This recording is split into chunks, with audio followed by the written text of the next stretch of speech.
이번 시간에는 호수의 유기물에 대해서 공부하겠습니다. 유기물이 어떤 의미를 가지고 있는가? 우선 유기물이라는 것은 뭐냐면 organic matter라고 부르는데, organic이란 뜻은 organism, 생물이 만드는 물질이다, 이런 뜻입니다. organism이 만드는 물질이다.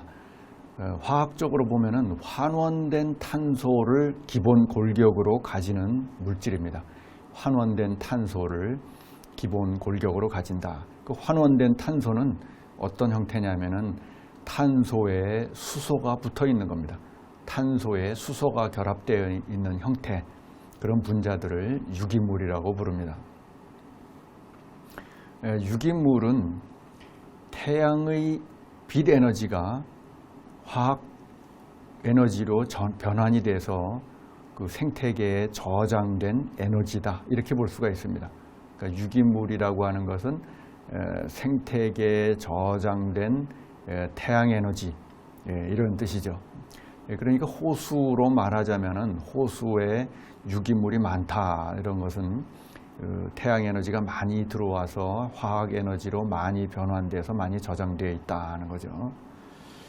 유기물에 대해서 우리 수생태계에서 관심을 가지는 이유는 유기물이 분해될 때에 산소를 소비하기 때문에 그래요. 산소를 소비하는데, 산소는 그 전자 수용체의 역할을 하는 거죠. 그 유기물을 산화시킬 때 산소를 필요로 하는데, 그 산소가 물속에는 그렇게 많지 않습니다. 그래서 유기물이 분해될 때 산소를 고갈시켜 가지고 생물이 살지 못하게 하는 그런 원인이 되기 때문에 유기물에 관심을 많이 가지는 거죠. 수중 산소가 고갈이 돼서 수중 동물이 폐사하는데, 그 어류 폐사의 가장 큰 원인이 이 산소 고갈입니다. 또 유기물이 그 수돗물을 만들 때는 염소 소독을 할 때 염소하고 결합을 해요. 염소하고 결합해서 이 발암성 부산물을 만듭니다. 소독 부산물이라고 말하죠. 그래서 수돗물의 질을 나쁘게 한다, 그런 원인이 되고, 또 정수할 때 그 여과질을 막아가지고 정수 비용이 증가하는 원인이 됩니다. 이렇게 해서 수중에서 유기물이 많은 것은 뭐 생물 에너지가 많은 것인데 우리는 바람직하지 않게 봅니다. 육상에서는 유기물이 많은 것을 아주 바람직하게 생각하죠. 식생이 많이 축적이 되어 있으면 굉장히 좋은 것으로 보는데, 수중 생태계에서는 바람직하지 못하다는 거죠. 반대다는 거죠. 물을 이용하는데 많은 피해를 주고, 또 수중 동물에게도 뭐 적당히 있어야지 너무 많으면 오히려 피해를 준다. 그래서 육상에서 바람직하게 생각하는 유기물이 수중 생태계에서는 수질 오염 현상으로 평가가 되는 겁니다. 수질 오염 현상으로 평가가 된다. 그래서 수질을 평가하는 방법으로 물속에 이런 그 유기물을 측정합니다. 이게 BOD, COD, TOC 이런 것이 수질 측정하는 평가 지표죠. 수질 측정하는 평가 지표인데 결국 뭐냐면 유기물을 측정하는 거예요. 물속에 유기물이 많으면은 수질로 볼 때는 나쁘다, 이렇게 보는 거죠. BOD, COD, DOC, 또 TOC, 우리나라에서 그 수질 기준으로 사용하고 있는 것은 BOD, COD, TOC 세 가지입니다. 그 외에 드브리라고 하는 것은 그 SS에 약간 포함이 되고, 이렇게 그 유기물을 이제 여러 가지 방법으로 측정하는데, 유기물을 다양한 방법으로 분류를 할 수가 있습니다. 제일 먼저 POC, Particulate Organic Carbon하고 Dissolved Organic Carbon 또는 Dissolved Organic Matter로 분류를 합니다. 자, Particulate과 Dissolved는 그 필터 페이퍼를 통과하느냐 마느냐, 대략 한 1마이크론 정도가 크기의 기준이 되죠. 글래스 필터 C, GFC라고 하는 브랜드의 글래스 필터가 한 1마이크론 정도 이상 되는 것을 걸러내는데, 거기에 걸러지면은 POC, Particulate Organic Carbon이라고 부르고, Organic Carbon 또는 Organic Matter, 뭐 혼용해서 씁니다. 그 Organic Matter의 한 40%가 카본이에요. 나머지 60%가 다른 그 원소들입니다. 그래서 Organic Matter와 Organic Carbon을 그냥 거의 비슷한 의미로 사용을 해요. 자, 그러면 Particulate Form은 어떤 유기물이냐? 입자상 유기물은 뭐냐 하면은 조류나 박테리아, 세포를 말합니다. 미소한 생물들, 살아있는 생물들은 대개 크기가 한 1마이크론 이상이 됩니다. 그러니까 박테리아 중에 작은 것들만 1마이크론 이하가 되고 대부분 그 이상 돼요. 또 낙엽 같은 그 식물의 부스러기, 식물이 부스러기가 만들어진 것을 데트라이터스라고 부르는데, 육상 생태계에서는 데트라이터스라고 부르고 수중에서는 드브리라고 부르는데, 이 데트라이터스가 물속에 들어와서 POC가 되는 거죠. 또 동물이 배설을 하면은 그것도 입자로 되는 경우들이 많습니다. 그러니까 물속에 있는 미소한 박테리아 이런 것들을 먹더라도 동물이 배설을 할 때는 이게 덩어리로 배설이 되는 경우가 많아요. 물고기도 보면은 그 피컬 펠리트라고 부르는데, 작은 입자들을 먹더라도 나중에 배설물은 큰 덩어리로 배출이 되는 그런 것들, 이게 이제 POC입니다. 그 다음에 DOM, 호수에서 보면은 이 dissolved form이 particulate form보다 더 많아요. 보통 비율이 어느 정도냐면은 한 10배 정도 더 많습니다. 용존 물질이 5배 내지 10배 정도가 더 많은데, 어떤 것들이냐면은 그 낙엽이 분해돼 가지고 거기서 나오는 그 용존 물질 이런 것도 있고, 또 식물 플랑크톤 세포가 그 세포에서부터 유기물이 분비돼서 나옵니다. 보통 광합성을 하면은 광합성량의 뭐 한 5%, 10% 이 정도가 그 세포 바깥으로 막 빠져나옵니다. 또 미소동물들은 그 먹고 배설을 할 때 미처 소화되지 않은 유기물들이 많이 배설이 되죠. 그런데 그 중에서 이 양이 한 절반 정도가 부식질이라는 물질입니다. 부식질은 humic substances라고 하는 그 물질인데, 이런 것들이 있고, 그 외에 유기산, 아세틱 애시드, 초산이죠. 초산 같은 그런 유기산, 그 다음에 탄수화물, 유기산도 이제 탄수화물 계통들이고, 여러 가지 슈거들도 있고, 아미노산도 있고, 지방들도 있고, 이런 것들이 그 용존 유기물이 됩니다. 유기물의 조성을 보면은 제일 많은 게 탄소, 그 다음에 수소, 산소, 질소, CHON 이 정도가 이제 거의 대부분을 차지하죠. 탄소가 전체 무게의 약 40% 정도 차지하고, 질소로 내려오면 한 10% 정도, E는 한 1% 정도밖에 안 돼요. 그래서 이 이하는 아주 적은 양이 되고, 양으로 보면 중요한 게 CHON까지입니다. 그래서 유기물을 전체 무게로 나타내는 것이 이제 기본적으로 유기물의 양인데, 예를 들어서 아까 그 dissolved organic matter라고 했죠. 또는 particulate organic matter.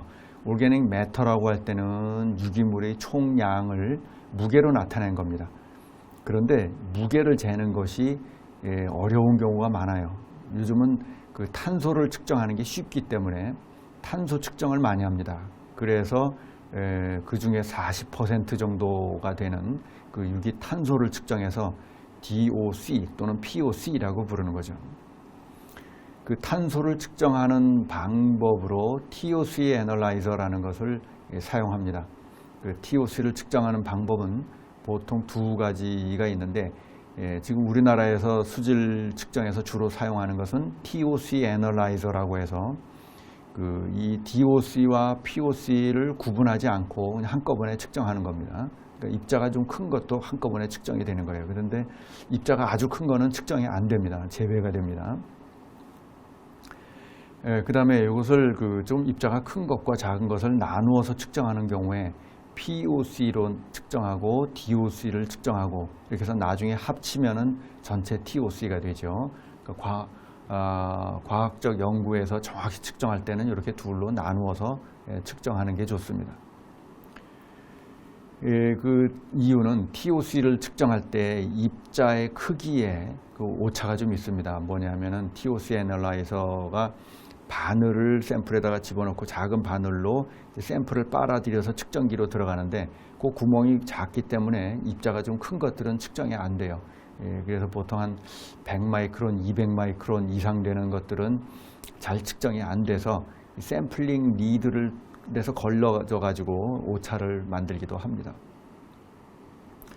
자, TOC 애널라이저가 두 종류가 크게 두 종류가 있습니다. 이 유기물을 산화하는 방법이 두 종류가 있는데 첫 번째는 하이 템퍼리처 컴버스천이라고 해서 고온에서 컴버스천 태우는 거예요.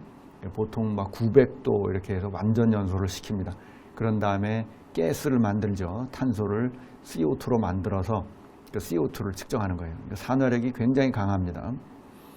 그런데 조금 그 산화력은 약하지만 농도가 낮은 것들이나 아니면은 미세한 입자를 측정하는 데는 이 방법을 많이 씁니다. 펄설페이트하고 UV 다이제스천, 이건 뭐냐면 웻 옥시데이션이라는 것도 부르는데 샘플에다가 산화제를 넣어줘요. 이 펄설페이트가 산화력을 가진 산화제입니다. 산화제를 좀 넣어주고, 그런데 이 산화제가 그렇게 산화력이 강하지 않아요. 그래서 산화력이 조금 약한 편인데 시간을 길게 주면은, 고온에서 시간을 길게 주면 그래도 산화가 잘 됩니다. 그런데 TOC 애널라이저는 빨리빨리 측정해야 되기 때문에 시간을 뭐 짧게 줍니다. 그럴 때는 어떻게 하느냐면 거기다가 자외선을 같이 더해줘요. 이 자외선 자체만으로도 산화력이 좀 있습니다. 그래서 산화력이 있는 이 산화제와 자외선, 이 두 가지를 합쳐가지고 같이 넣어주면은 비교적 짧은 시간 내에, 보통 그러니까 5분, 10분 이내에 빨리 산화시켜서 측정을 할 수가 있다. 그래도 입자가 크면은 산화가 빨리 안 됩니다. 그래서 플랑크톤 정도의 아주 작은 미세 입자들은 어느 정도 측정이 잘 되는데, 뭐 큰 낙엽 조각들이 들어간다든지 뭐 유기물이 많다든지 이러면은 이 방법은 적절치 않습니다. 하여간 이렇게 두 종류가 지금 시중에 많이 사용이 되고 있습니다. 자, 호수의 DOC는 어느 정도 수준인가, 물속의 농도를 보면은 빈영양호, 부영양호가 농도 차이가 좀 납니다. 부영양호가 되면 플랑크톤이 만들어내는 유기물도 많고 또는 박테리아도 물속에 막 떠 있고 해서 DOC가 높아집니다. 북한강의 경우는 DOC가 한 2mg 카본 정도 돼요. 한 2mg 카본 되는데, 이제 하류로 내려가면, 한강 하류로 내려가면 점점 한 3, 4, 5 이렇게 높아지죠. 그래서 부영양호에 가면은 보통 한 5 내지 6mg 카본 퍼 리터 정도도 이제 흔히 나타난다 하는 거죠. 자, 용존 유기물이 호수에서 TOC의 대부분을 차지합니다. 아까 그 용존물 DOC와 POC를 처음에 비교할 때 DOC가 더 많다 그랬죠. 보통 한 80% 이상 됩니다, DOC가. 그런데 용존 유기물이 왜 이렇게 물속에 많으냐, 그 용존물 유기물을 박테리아가 막 먹고 이용할 수 있지 않느냐 이렇게 생각할 수 있는데, 많은 이유가 뭐냐면 대부분이 그 반 이상이 recalcitrant humic substance예요. recalcitrant라는 말은 생태학에서 그 분해가 잘 안 되는 물질, 분해가 느린 물질을 recalcitrant라고 부릅니다. 수질 분야에서는 뭐 난분해성 물질이라고 번역을 하기도 합니다. 그래서 물속에 있는 물질이긴 한데 용존 물질이니까 박테리아가 쉽게 먹을 수 있는 작은 사이즈죠. 그런데 분해가 안 되는 이유는 이 물질 자체가 박테리아가 잘 분해를 못하는 그런 물질이기 때문에 그렇다 하는 거죠. 그 다음에 POC는 전체 유기물 중에 한 10%, 20% 정도가 됩니다. 하천에서는 뭐 한 30%까지도 올라갑니다. 호수에서는 10%, 20% 선이고, 어떤 것들이 파티큘레이트 폼이냐 하면은 살아있는 알지, 박테리아, 동물 플랑크톤, 또 낙엽에 기인하는 드브리, 이런 것들이 이 POC를 구성합니다. 그 다음에 유기물을 또 생분해성과 난분해성으로 나누기도 합니다. 생분해성이라는 말은 영어로 biodegradable를 번역한 말인데, 바이오는 생물이고 degrade는 분해한다는 뜻이죠. 생물이 degrade 할 수 있는 물질이다. 보통 분자량이 작은 물질들, 단백질, 지방, 탄수화물 이런 또 그 박테리아가 분해하기 쉬운 물질들, 이런 물질을 박테리아가 잘 분해하기 때문에 biodegradable organic matter라고 부릅니다. biodegradable이라는 표현도 쓰고, 또 수질 모델링 분야에서는 labile이라는 표현도 씁니다. labile은 잘 깨진다 이런 뜻이에요. 연약하다, 잘 깨진다. 보통 어떻게 측정을 하느냐 하면은 박테리아를 집어넣고 한 20일 정도, 20일 또는 30일 정도 분해를 시킵니다. 20일, 30일 정도 분해를 시켜서 그때 분해돼서 없어지는 물질은 biodegradable이라고 표현을 하고, 그리고도 남는 물질은 recalcitrant라고 분류를 합니다. 이걸 측정할 때부터 한 20일, 30일 측정해서 나머지를 DOC를 측정해요. DOC나 POC를. 그렇게 해서 이것은 non-biodegradable organic matter다. non이 붙었죠. 그래서 생물이 잘 분해하지 못하는 물질이다. 왜 분해를 못하느냐 하면은 분자의 종류 자체가, 분자 구조가 이 아로마틱 컴파운드들입니다. 그러니까 육각형 벤젠고리 화합물이죠. 이 벤젠고리 화합물이 박테리아가 잘 분해를 못하는 물질입니다. 탄소들이 이렇게 긴 사슬 모양으로, 체인 모양으로 되어 있으면 분해를 잘 합니다. 그런데 이게 고리를 형성하면은 박테리아가 잘 분해를 못해요. 특수한 일부 박테리아만 분해를 할 수 있는데, 그 박테리아도 다른 막대형의 탄소 분자들이 많이 있으면 그걸 먼저 먹이로 삼습니다. 그걸 먼저 먹고 사는 것이고, 이 아로마틱 컴파운드는 맨 나중에 분해하게 되기 때문에 남는 거예요. 그래서 그 영어로는 폴리아로마틱 컴파운드라고도 하고, 또는 폴리피놀릭 컴파운드라고도 합니다. 피놀이 아로마틱 컴파운드에 이제 하이드록실이 붙어 있는 걸 피놀이라고 하죠. 그래서 이런 물질을 부식질이라고 부릅니다. humic substances. 그런데 이 부식질은 자외선 254나노미터의 자외선을 쬐어주면은 흡광도가 높아요. 그래서 이걸 가지고 주로 이제 측정을 잘 합니다. 자, 그러면 이 부식질이 어떤 것인데 난분해성 물질이냐? 먼저 목질부를 설명을 좀 하자면은, 이 난분해성 물질의 주 근원이 목질부입니다. 나무의 목질 부분이죠. 이 목질부의 주요 성분이 뭐냐면 셀룰로스하고 리그닌이라는 물질입니다. 셀룰로스는 글루코스가 길게 붙어서 만들어진 이런 필라멘트처럼 생긴 고분자 물질이죠. 여기서는 이런 모형적으로 이런 기다란 널빤지처럼 표현을 해놨습니다. 셀룰로스가 이렇게 쭉 있는 거예요.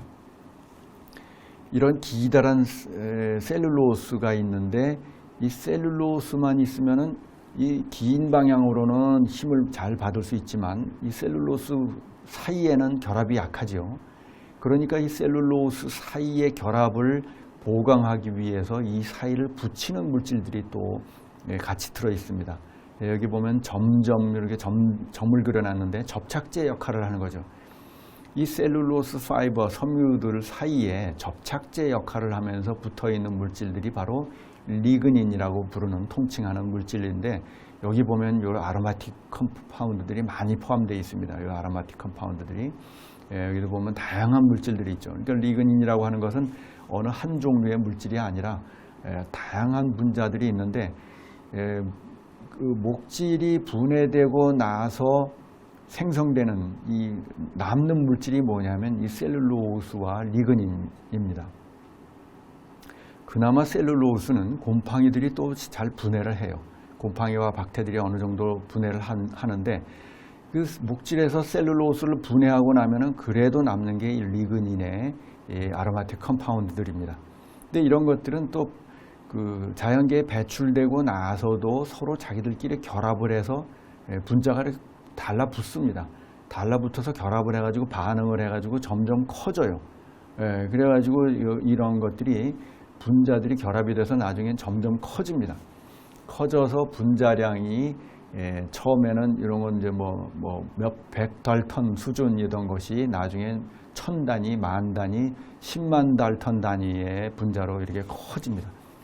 그래서 분자 덩어리도 커지고 잘 분해되지 않는 아로마틱 컴파운드들이 잔뜩 들어가 있고 해서 분해가 되지 않고 남는 그런 잔유물이 되는데 그것을 우리가 humic substances, 부식질이라고 부르는 겁니다.